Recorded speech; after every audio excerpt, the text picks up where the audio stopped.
নমস্কার সম্মানীয় দর্শক মণ্ডলী, শিক্ষক সাথী, সরকারি কর্মচারীবৃন্দ, পেনশন হোল্ডারগণ।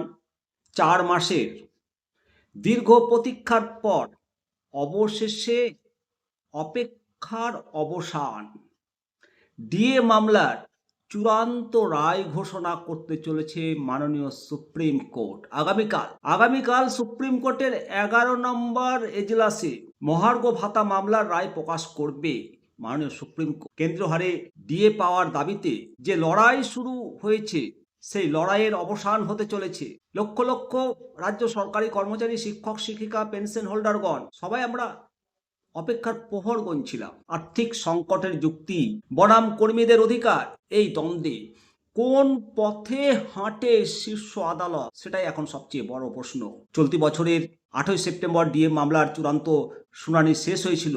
এরপর 4 মাসের বেশি সময় কেটে গেছে। রায় ঘোষণার অপেক্ষায় রাজ্য সরকারের সমস্ত কর্মী। রায় দেওয়ার আগেই রাজ্য সরকারকে 25% বকেয়া মিটিয়ে দেওয়ার নির্দেশ দিয়েছিল মাননীয় সুপ্রিম কোর্ট। মাত্র 6 সপ্তাহ সময় দিয়েছিল। নির্ধারিত সময়সীমা পেরিয়ে যাওয়ার পর দিয়ে দেয়নি রাজ্য সরকার। পরবর্তীতে রাজ্য সরকার আদালতের কাছে আরো 6 মাসের বেশি সময় চেয়েছিল, 6 মাস। সেই আবেদনের ভিত্তিতে গত 4 আগস্ট থেকে 7ই আগস্ট টানা 4 দিন ধরে সুপ্রিম কোর্টে শুনানি পর্ব চলছিল মাননীয় বিচারপতি সঞ্জয় কারোল এবং মাননীয় বিচারপতি প্রশান্ত মিশ্রের বেঞ্চে। তবে 12ই আগস্ট মামলার শুনানি পিছিয়ে যায়। যে খবর জানতে পারছি যে ওই দিন রাজ্যের সরকারি আইনজীবী কপিল সিব্বাল বিশেষ নিবিড় সমীক্ষা এসআইআর সংক্রান্ত কাজে ব্যস্ত ছিলেন।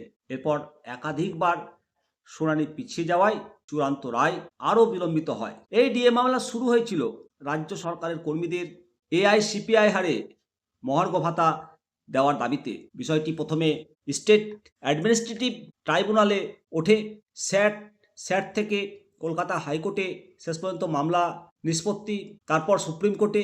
2022 সালে কলকাতা হাইকোর্ট রাজ্য সরকারি কর্মীদের পক্ষে রায় দিয়েছিল, স্পষ্ট রায় দিয়েছিল ডিএ কোনো দয়া নয়, এটি কর্মীদের অধিকার। কেন্দ্রীয় হারে ডিএ পাওয়ার যোগ্যতা রয়েছে রাজ্য সরকারি কর্মীদের। তবে সেই রায়কে চ্যালেঞ্জ করে রাজ্য সরকার সুপ্রিম কোর্টে দ্বারস্থ হয়। শীর্ষ আদালতের অন্তর্বর্তী নির্দেশ রাজ্যকে 25% বকেয়া ডিএ মিটিয়ে দেওয়ার, কিন্তু আর্থিক সংকটের যুক্তি তুলে ধরে আরও সময় চেয়েছিল রাজ্য সরকার। এমনকি অন্তর্বর্তী নির্দেশ পুনর্বিবেচনার জন্য আবেদন জানানো হয়।